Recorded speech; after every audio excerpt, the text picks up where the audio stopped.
veteran quarterbacks, a big topic around these parts. We know the Browns are likely to get one more of them. Mike Florio, Chris Sims on Carson Wentz, who has been linked to the Browns last couple days.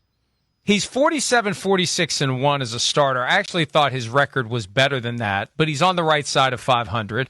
He's got, for his career, he's got 153 touchdown passes, which is a hell of a lot more than I would have thought, and 67 interceptions. That's a pretty good ratio. Yeah. And as you pointed out, it was 27-7 with Indianapolis and 11-9 the next year with Washington. He ultimately only started 7 games, appeared in 8. There were injuries and whatnot, but yeah, he is a guy who, you know, there aren't enough good quarterbacks to go around. There aren't enough bad quarterbacks to go around. He is a guy who has a place in the NFL, and with the Browns dealing with the albatross contract that they gave to Deshaun Watson, not having a lot of money available and cap space available at quarterback, Wentz makes sense unless they can get Russell Wilson on the cheap. And frankly, Chris, I know we got a break, but between Wentz and Wilson right now, I know.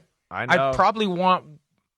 It would be a close one for me. Which guy I want? It's a close one. I would agree. And hopefully Carson Wentz. And I think he's probably changed, and that's the great thing about Kansas City being there, from not only getting coached by that, but seeing that group there and that culture there.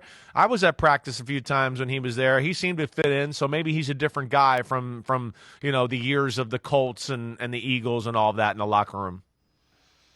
Let's welcome in Quincy Carrier, Untitled, Unfiltered Browns coverage. So, Quincy, you're reaching into that 3 for $1 quarterback bin in the store. Which one are you picking out? I don't think it's comparable between Russ and Carson Wentz. I don't know how we're equivocating Carson Wentz to Russell Wilson at this point. Because, I mean, Russ, like, all the stuff people say about Russ, and I get it. People pile on, and I've made the jokes about Russ in the past, and he's corny and all of this stuff. But he's been a 26-12 guy the last 2 years on above 500, close to playoff qualifying teams, and a playoff qualifying team in Pittsburgh the last 2 seasons. The last time we saw Carson Wentz, he was a disaster for the Kansas City Chiefs. Like, there is a clear difference. I think Carson Wentz is not capable of providing starting level quarterback play in the NFL. I do think Russ is capable of being a starter. Is he capable of being Russell Wilson of old, of the Legion of Boom days? No, but he's certainly going to provide a better quality and consistency at quarterback than like a Joe Flacco or Carson Wentz or Jacoby Brissett at this point.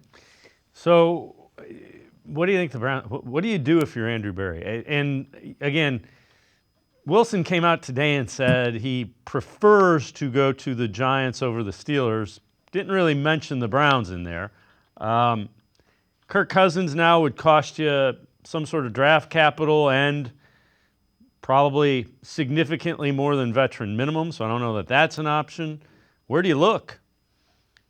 Well, I wouldn't assume that Kirk's going to cost you a ton of money, right? Atlanta's pretty, like, as much as Atlanta's acting like they want to roll into the season, they don't want to roll into the season with him as the backup quarterback. That's not really a plan that they have in mind. So the Browns are going to do what I think every other team in the market's going to do, which is wait this thing out until after the draft, see what happens with him, right? If Shador falls and you take him by trading up from 33, then this becomes a non-problem for you.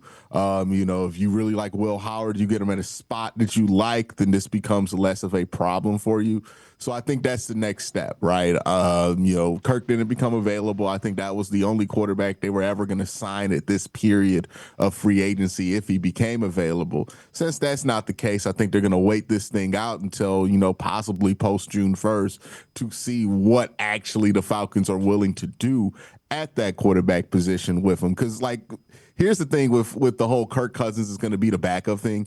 Don't that remind you of when people were trying to convince you that Deshaun Watson was going to have Baker Mayfield as his backup in 2022? People were like, oh, no, the Browns are going to do it.